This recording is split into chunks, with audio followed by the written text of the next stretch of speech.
Since 1970, he is the only space scientist known to be devoting full time to UFOs. After 21 years of study and investigation, I'm convinced that the evidence is simply overwhelming that our planet Earth is being visited by intelligently controlled vehicles whose origin is off the Earth.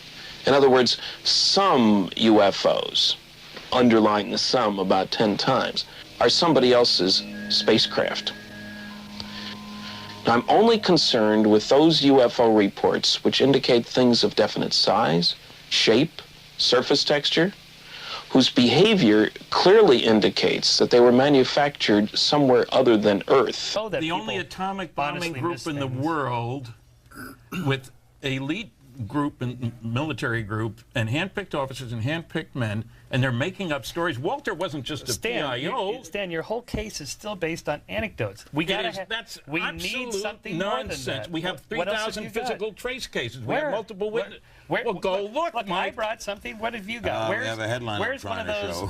Where's one of those probes from the dashboard? I didn't say probes. Where's one of I the said physical gadgets trace from cases, multiple witness radar visual Give cases. us something, you know, like a... I'm saying photographs examined by scientists blurry who photographs, say... you know. You're making proclamations. You're not doing investigation. I was project engineer on a contract out of Wright-Patterson Air Force Base, which is where the old Project Blue Book was. Got to know those people. It was Air Force data that convinced me.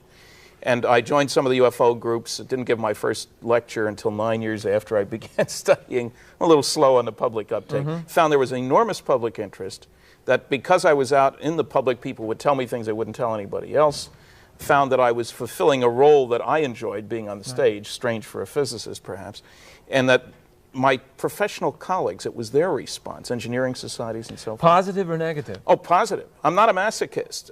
In over 500 lectures, and I come on real strong. The title of the lecture tonight's Flying Saucers Are Real, and I mean it. I don't think there's any question that there really was a Majestic 12 group. What's interesting about the operating manual is it makes it sound routine, the recovery of wreckage. Remember, the government has the radar.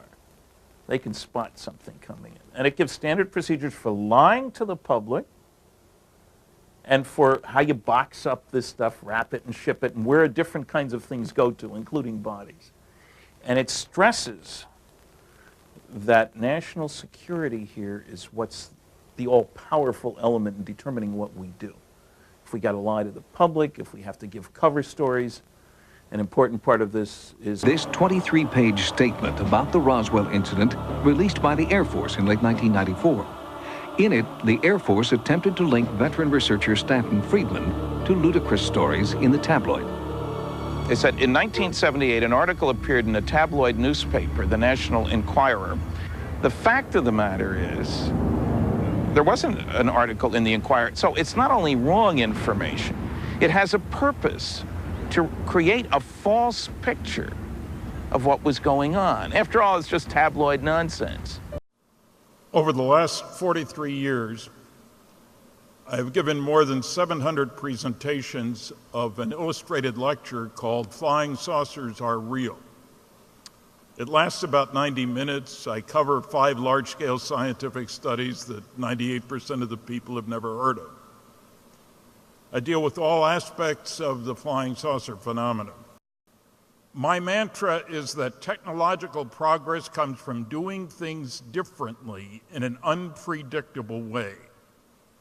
The future is not an extrapolation of the past. There is a need for change.